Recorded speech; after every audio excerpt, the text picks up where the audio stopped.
It is time to reap the benefits of what is in front of you. Have you ever spent hours obsessing over something to the point where you just end up doing nothing at all? Overthinking is ruining your life. By the end of this video, you'll understand how much overthinking is costing you and how you can stop it. So let's get right into it. Hey y'all, welcome back to my channel. If you are new here, thank you for joining us. Make sure you like, comment, and subscribe. And if you are not new here, welcome back. Thanks for coming back to hang out with me. So in today's video, I wanted to talk about something that I know a lot of people struggle with, me included for sure, and that is overthinking. So I recently had a conversation with someone close to me regarding just some things that I wanted to accomplish, and they quickly told me that my overthinking was standing in my way. And I was like, oh, snatch my wig, okay? Snatch my wig right off of my head. I always knew that I was an analytical person, right? Listen to some of these buzzwords because you're going to identify with them if you have been a textbook overthinker for much of your life. I always knew I was an analytical person. I always knew I was a very observant person. And I knew that I had caught myself kind of overthinking at times in the past. What I didn't realize was how much time I was spending in my head and how much that was impacting my ability to get things done and to advance in different areas of my life. So they made the comment that my overthinking was basically a huge issue. It prompted me to ask them a question, and I asked, do you feel like my overthinking is holding me back in other areas of my life? And they said yes. They said yes. Someone very close to me, someone who knows and sees my life and how I move through life up close. And so that shook me. Not because I thought that they were trying to be negative or anything like that. I just think they were being real with me about the fact that I spend too much time in my head and not enough time taking action or just doing what needs to be done. I'm so focused on all the things that don't matter, right? I'm ruminating, which ruminating is essentially like you are taking a thought that you could have made a decision on and you're just finding different ways to dissect it and different scenarios. And, you know, you're spending all your time in your head. And so after that conversation, I literally sprung into action immediately to look at how I was wasting time and how my overthinking was essentially costing me in every area of my life.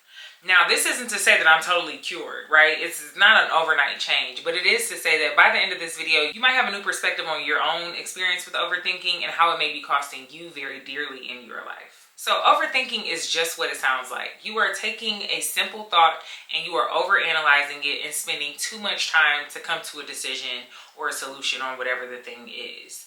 And there is a very big difference between healthy reflection on something and analysis paralysis. So healthy reflection on something is going to be not being impulsive with a decision. It's going to be thinking about the possible outcomes, thinking about the possible costs, or thinking about the pros or cons of a situation or an opportunity, and then making a decision. That is healthy reflection, and we should do that. We should be very careful about the decisions that we make, and we shouldn't be impulsive and just kind of jump off the porch with everything, because some decisions do require us to sit and weigh the pros and cons before we actually move forward with something. So healthy reflection is good. Analysis paralysis is when you literally spin your wheels on making a decision about something. I know in my life this has shown up with me owning a small business. I might have a product that I feel very passionately about, but for whatever reason, I'm questioning whether or not my customers will be receptive to the product. And what I end up doing is going back and forth with myself to the point where I just don't even put the product out. And so there are so many designs that over the years I have shown to my customers, I have shown to my followers, and they have weighed in on, and for whatever reason, I am just that much better at talking myself out of things than they are at talking me into things. And so I end up sitting on products that could have made me tons of money by now, or could have been very impactful to the market, or could have been items that could have taught me lessons that I've needed to learn as a business owner. So analysis paralysis is when you basically contemplate something to your detriment. It can happen in relationships, it can happen with opportunities, and I'll get into a little bit more of that later. But analysis paralysis is the unhealthy flip side to healthy reflection. So again, healthy reflection is going to be weighing your options and ensuring that the decision that you're making is sound. That's healthy reflection. Analysis paralysis is contemplating a decision to your detriment, oftentimes to the point where you don't make a decision at all, or the decision that you make has sometimes timed out and you haven't been able to reap the full benefits of whatever the opportunity or situation is. So there are some traps that we fall into that we don't even realize are basically overthinking in different forms. So second guessing, like I said, with the product that I might want to put out, I will literally get in my own head and I will second guess the product and whether or not people are interested in it, whether or not I should put it out. And that has ended up costing me greatly over the years. And so second guessing is a way that we overthink that we might not classify as textbook overthinking, but it actually is. It's over contemplating something to the point where we don't take action, or to the point where we take action too late. Another trap that we fall into is our fear of failure. So, and that kind of ties into second guessing, but a lot of times when you are afraid of something flopping, which, listen, failure is a part of life, and failure is a healthy part of life. It is a way for you to learn how to improve things, how to change things, how to evolve. Failure is going to improve you. It's going to make you so much stronger. And when you avoid making decisions due to your fear of failure, you are essentially stunting your own growth. And it costs us all types of things. It costs us opportunities. It costs us, maybe you don't go after that girl or that guy that you're interested in because you don't want them to say no. Well, instead of spending months wondering if this person is interested in you, imagine you shoot your shot, you miss, and you're able to move on with your life knowing that that person isn't for you. Can you imagine the time savings if you looked at things that way? It's like even with going after a job or, you know, putting yourself out there for an opportunity. Imagine you spend 2 years contemplating this opportunity, contemplating this decision to go after something, and then you finally go after it and you realize you just wasted 2 years of your life not taking action. So a fear of failure will literally stop you in your tracks, okay? Another way that we overthink is decision fatigue. Sometimes we have too many things in front of us, and what we do is we make ourselves literally tired to the point to where we just don't choose anything. That is a result of analysis paralysis, is we are not being efficient in the way that we're putting options before us, and we are making ourselves literally burnt out trying to make a choice on something. So those are traps that we fall into that cost us greatly when it comes to overthinking. So like I said, overthinking can cost you a lot. And when I say cost you, I mean it can cost you financially, it can cost you relationships, it can cost you mentally and emotionally, and it can cost you time. Time is our most precious resource, and we'll never get our time back. By overthinking and just spinning our wheels, we are stopping ourselves from reaching that next level when all we had to do was make a decision, live with the consequences, and keep going from there. I want to keep stressing the fact that when we take action, we allow ourselves to either reap the benefits or learn the lesson that is in front of us. And by not taking action, we are stunting our own growth and stopping ourselves from reaching that next level. I am encouraging you to take action on something literally as soon as you are done watching this video. I want you to send an email that you've been contemplating sending. I want you to send a text message that you've been sitting on. I want you to finish whatever that project is that you are, for whatever reason, afraid to complete. I want you to do something that you have been talking yourself out of because you have no idea what is waiting on the other side of you doing that thing. I love when people post those videos on like TikTok and Instagram. They're like, post the content, post the content. And it's like everything won't go viral, right? But what if you have this video that's been in your drafts for the past 6 months that you are just so afraid to post? And that is the video that's going to take you to the next level. That's the video that's going to be seen by millions, right? Or maybe it's a concept that you are trying out for the first time and you've been sitting on it for months. And then when you post it, it flops. You post it again, you post something similar, it flops. That's a concept that you can take off of the drawing board and put your energy into something that's going to be more lucrative and successful. I am going to push y'all to make a decision on something that you have been sitting on for far too long. And whether it is a direct benefit or it is a benefit in the form of a lesson, you owe it to yourself to move the needle.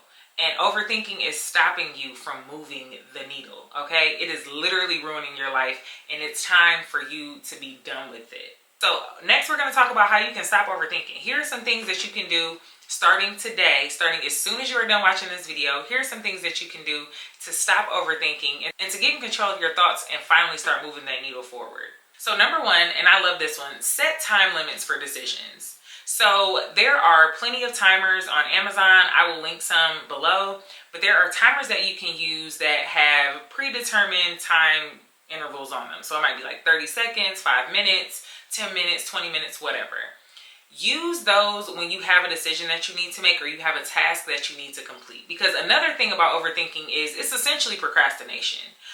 So maybe you are going back and forth on what task you need to do first in your house for, your Sunday reset or your weekly reset.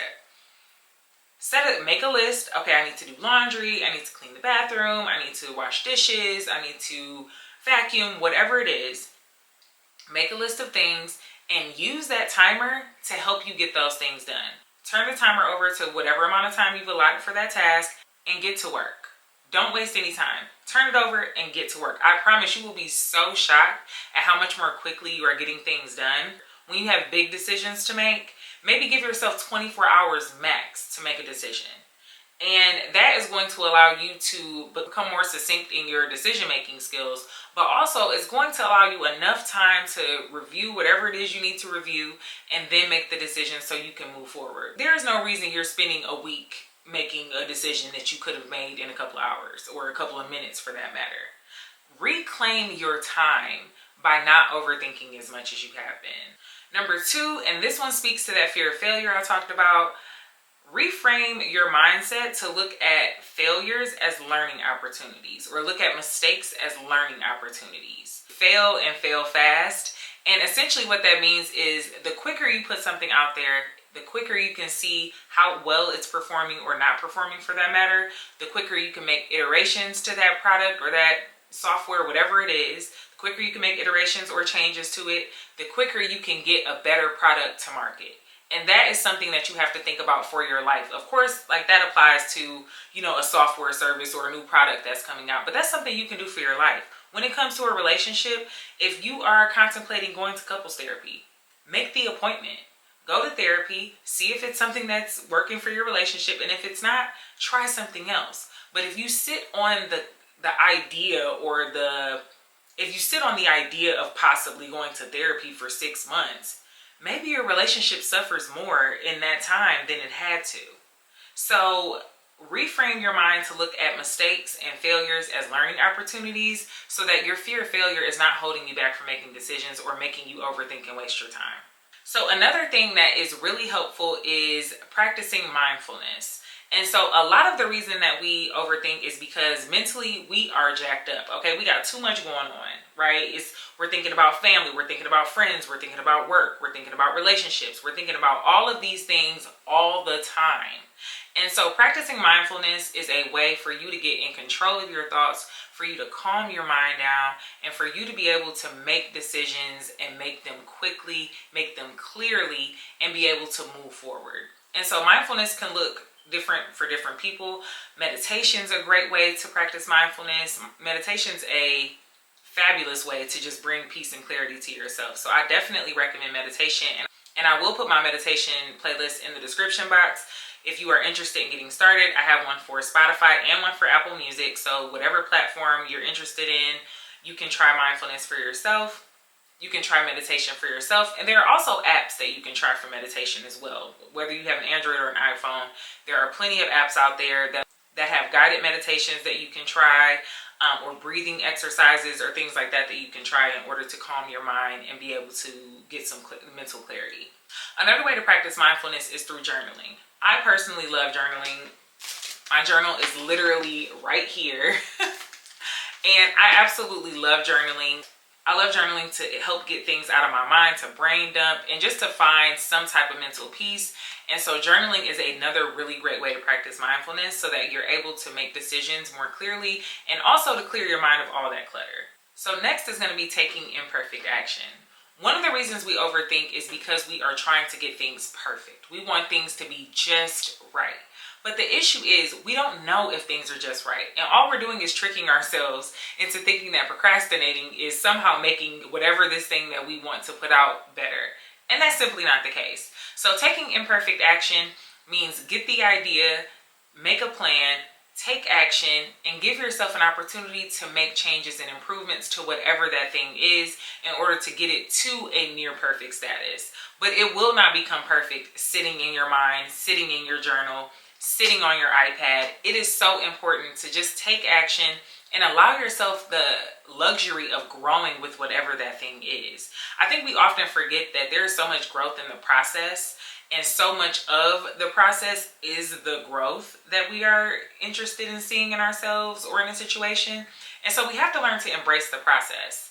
And the process could look like 10 phases, 10 iterations, 10 versions of something before we get to the thing that feels right. But we owe it to ourselves to go through that process, because that is how we expand our mind. That is how we grow, as whether you're a business owner, whether you are a student, whether you're a career professional. That is an opportunity that we are limiting ourselves. That is an opportunity that we are robbing ourselves of by not putting it out there and seeing what it is that we can do better. So taking imperfect action means stop trying to make it perfect and just do it. Put it out there, see what's working, see what's not, and then make your changes and go from there. But like Nike said, just do it. Okay, they knew what they were doing with that check mark. Just do it. Another way to stop overthinking is to get clear on your desired outcome. And this can be done by a few different ways. One of the first things you want to ask yourself is, what is the worst that could happen, right? A lot of times we are overthinking because we've adopted this like doomsday kind of perspective on whatever this thing is. We go straight to the worst case scenario. And I just had this conversation with a group of high school mentees for a program I'm a part of. And I told one of the mentees, I said, think about whatever the worst case scenario that you are terrifying yourself with. You know, you're in a public speaking class and you have to get up in front of the class, and in your mind, you're going to get up there and stumble over a word and everybody is going to point and laugh at you. And I said, how likely is it that that'll happen? And she was like, I guess not that likely. And I'm like, yeah, so just get up and do it. Just get up and do it. We're literally creating these scenarios that are so unlikely that we are talking ourselves out of it. So instead of focusing on the worst case scenario, let's focus on the best case scenario. What is the desired outcome of this action? I'm submitting this proposal.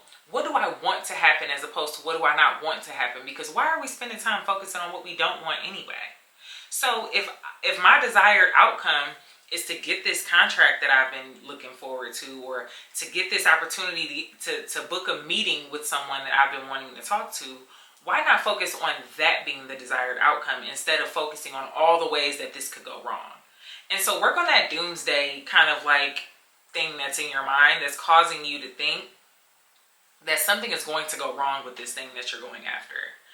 I guarantee you there is more good waiting on you than there is bad. When you put yourself out there with your gifts and your talents and your ideas, there is so much more good waiting on you than there is bad. So work on focusing on your desired outcome as opposed to everything that can go wrong. Because there's always going to be something that can go wrong with anything and everything. But there is so much good waiting on you if you would focus on the good. I'm encouraging you to get out of your overthinking era and get into your take action and do better era. There is so much waiting for you on the other side of owning your thoughts, of making decisions and taking action. And I hope this video gives you something to work with, to move forward a little bit quicker, to go after those goals, to be ambitious, to be fearless, and to know that the things that you desire are possible for you. I want to hear from y'all in the comments. Leave a comment below and let me know an area of your life that you overthink, and maybe one of the ways that I shared in this video that you feel like might be able to help you.